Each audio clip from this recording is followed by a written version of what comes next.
Good afternoon, YME community. Superintendent Rich Schneider, accompanied by Crystal Eniga from our middle school, high school office. We're going to give you an update on our COVID numbers for today.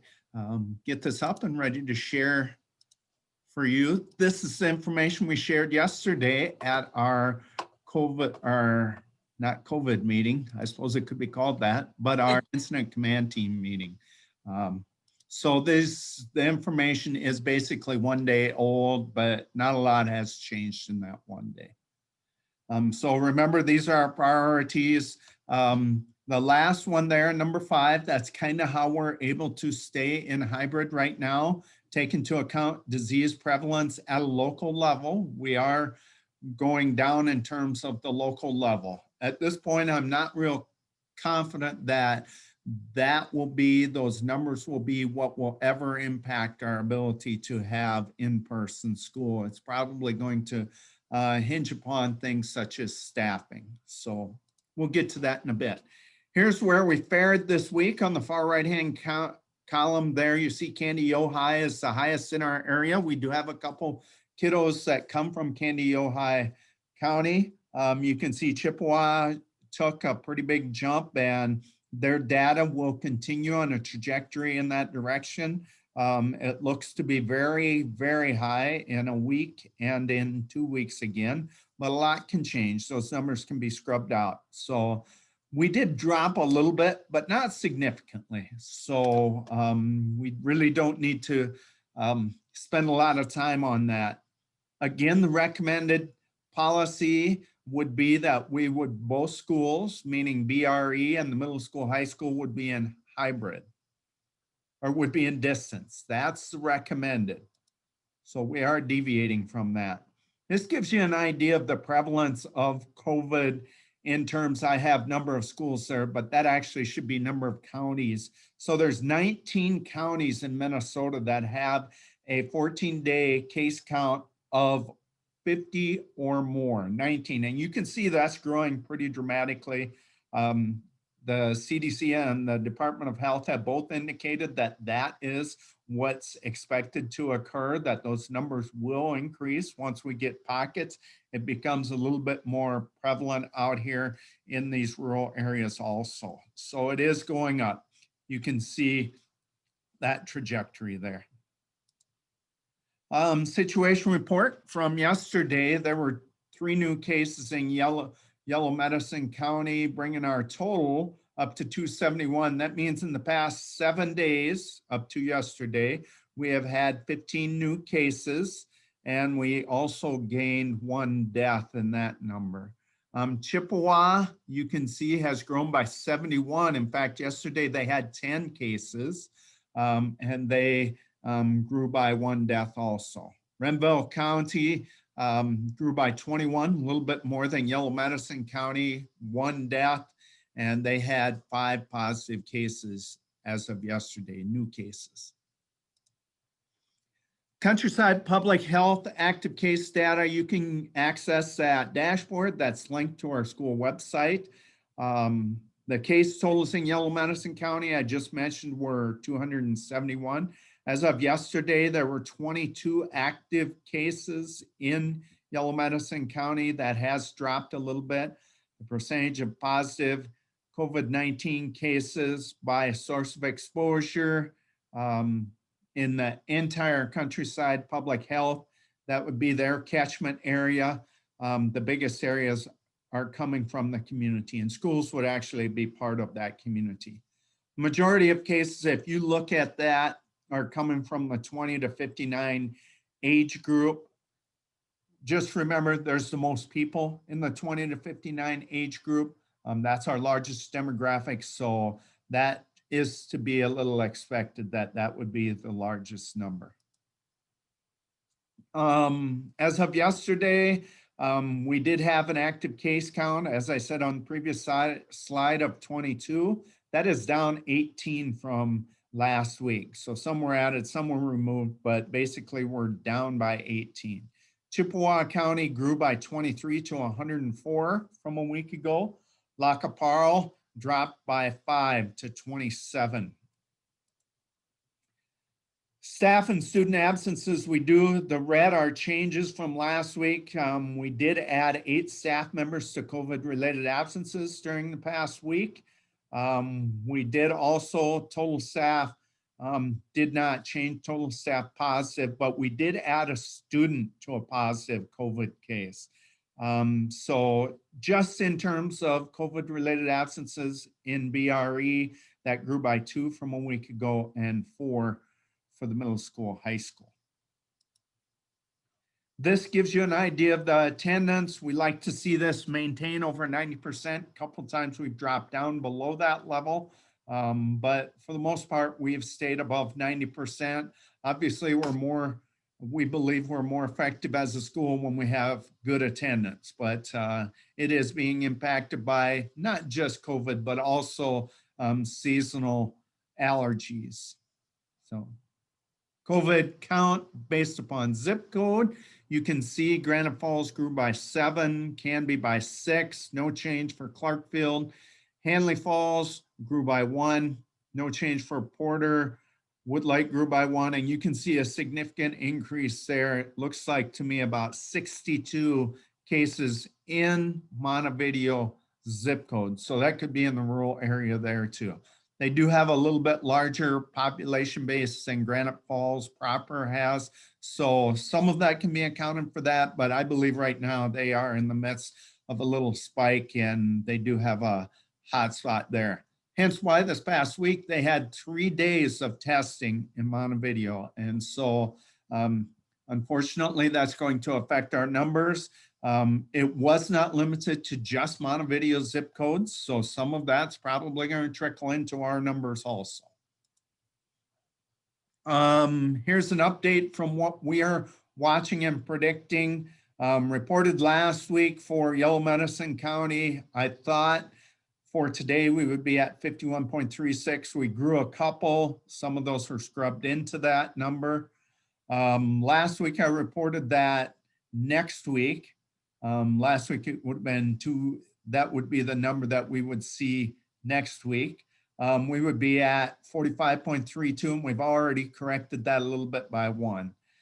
In 2 weeks, good news, looks like Yellow Medicine County could drop as low as 23.16. It did go up a little bit today, but not substantially. Chippewa County, you can see the trend there. Last week we thought it was pretty high and it grew even more. Last week we also reported that next week would say 70.41 and you can see there's a significant increase. That means that a lot of these numbers are just coming to them at this point. So they are starting to basically come into the high side of that curve. Want to review a few things. Make sure parents that you have transportation, backup transportation. If we do not have buses for a variety of reasons, it could mean that we don't have a bus driver. We may be forced to have you come get your kiddos. We also may be forced into distance learning as a result of that.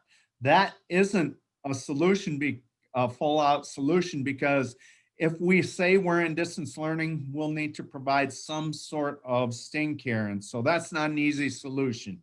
I feel like around every corner, there's something bad back there that's going to come back to haunt us. And that's one of them. We know what's going to happen or could happen with transportation. Remember, the bus driver on most routes, if it's 30 minutes and they're on there 30 minutes or more with someone that's positive, the bus driver is automatically excluded for that 14-day quarantine.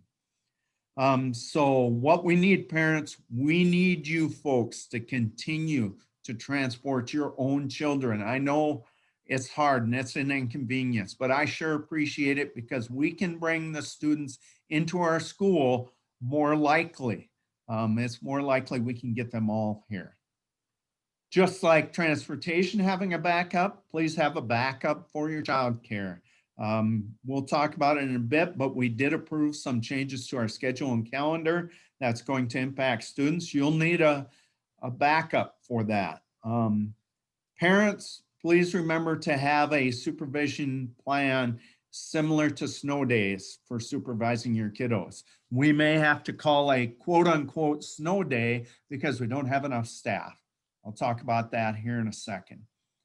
Motivation to be tested. If you are positive, that person may not have to qualify or quarantine for the next 90 days. So after your initial 14 days, right now the guidance is you wouldn't have to quarantine. So if you're positive and you sit out those 14 days, the next time they have a close physical contact or a close contact, they would not have to.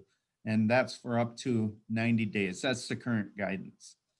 There's another testing event available in Madison that kind of tells you that this is one of the hot spots for our state. Madison from 12 to 6 at the Armory. I suspect we're going to see a few more of those testing events out here.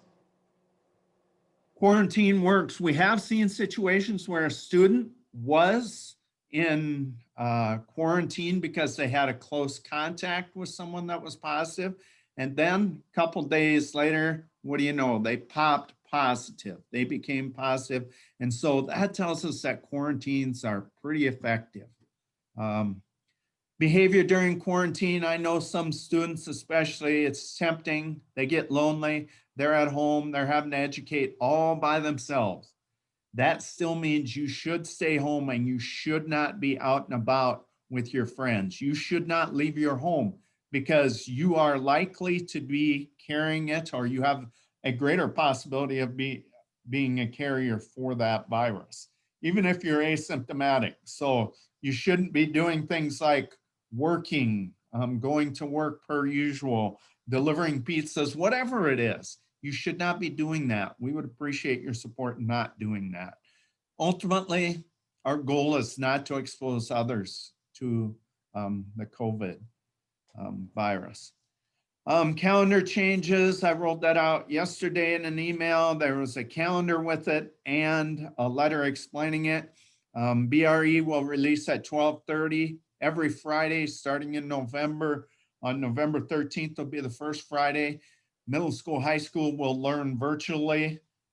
So we're still working out some of the kinks in that system. We know that's a burden for families, and I apologize. You're going to have to figure out something to supervise your kiddo at 12:30 for the elementary. I know it's a huge obstacle. I apologize, but the reason we're doing this is because our teachers have to be able to prep, to be able to teach in a distance way and to the students in their classroom. That is required, all right? It could be a student that's in quarantine, or it could be a student that has elected for distance learning. This is not something Yellow Medicine East chose. That is the rules of the game, so to speak. That is the safe learning plan expectations. We have to provide that distance learning for those electing to do it. And so our teachers, who are also teaching live at that time, will be teaching to kiddos at home. So they need time to prep. It's becoming overwhelming, just as things are for you. And I apologize for that, but that's the best we can do at this point. Today was a lucky day. We barely got through the day with having regular school because we were that short of substitutes. It was unbelievable. The two administrative assistants, or all of the administrative assistants in both buildings, were working hard to get them filled in. You know, at the board meeting the other night, I talked a little bit about how we're trying to fly a plane and fix the plane as we go. This morning we were down to duct tape. We were trying to duct tape that plane together so we could get those classrooms covered. It's vital that we have it. Paras can't automatically be pulled because that's an expectation of the individualized learning or education plan for those students. We can't automatically pull a para. There are expectations education-wise for substitutes also. So it's very challenging for us. If you want a challenge, step up. We'd love to have you on board. We need more substitutes. So there, I'll step off the soapbox. Crystal, what do you have for us this week? Well, you just touched on it. The big one was, obviously, we are begging and pleading you, if you have free time and you're willing to come into our building and assist, we would love to get you in the sub pool. I did post on our Facebook page the other day, that, you know, more information about the sub, the pay and all of the expectations. And we would love to see you. I mean, it was rough. Wait, Let's put you're it that way. telling me that beyond being able to spend a bunch of time with awesome kids, that they get paid? They do get paid. It's amazing. Yes, yes, yes. So we would love to see. Absolutely. And we will help you get licensed. We will help you with the process. You're not thrown to the wolves or anything like that. We want you to be successful too. And keep But in mind, that is a not huge perk working sorry. with kids. Yeah, this is not just for teachers and paras either, guys. This is for, you know, your cooks, your custodians. We all need subs because they could get sick at last minute as well. So those people, bus drivers as well. So it's everybody. If you've got some extra time and you'd be willing to help out, we would love to chat.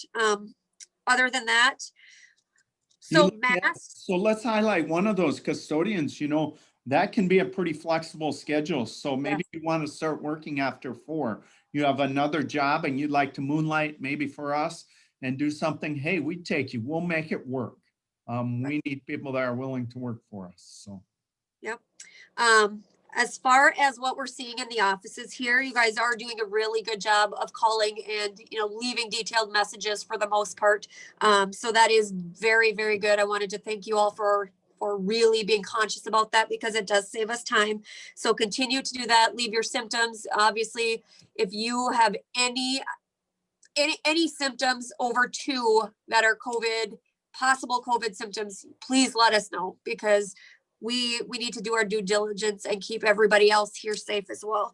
That leads me to wearing masks. We have seen a lot of students this last week come in without masks, and we are giving out masks as soon as we get them in. So another plea is if you have the ability to sew, to purchase masks, to donate masks, we are looking, always looking for help there. And dress for the weather. That's the other thing. It is super cold. I went out for lunch today to do a couple errands and I froze my tushy off. So please dress for the weather. I cannot imagine. When I walked out to the car, I heard all the Burt Rainey kids out there playing, having a great time, and they were bundled to the nines. But the high school kids, where they don't come in snow pants every day. They don't come in hats and mittens or in shorts and t-shirts. So please make sure your student is dressing for the weather because we will be utilizing recess outdoors as long as, you know, we can. So just, yeah, we use that kind of as a mask break for the students too. So if yep. they're outside and they can maintain 6 foot of spacing, they can take their masks off. But anytime they're indoors, that mask has to be on. That's the expectations that we have here. That is expectations everywhere in every Yep. school. So. That's all I have. All right. Thank you. One more. The masks. Please wash your child's mask. Okay. I am guilty of this as well. I have about 40 masks in my possession. And do I wash them every day? No. Like, guilty over here. Do I wear a different one every day? Yes. Okay. But kids are coming in the same masks. They sneeze in it. I mean, we just need to make sure you guys are following those basic rules. Just make sure your kid has a clean mask and an extra one. An extra one is really important in their backpack or in their locker, just because if they sneeze, they don't want to put that one back on their face. So just be prepared. Other than that, that's it. All right. Thank you, folks. We'll talk to you again next week.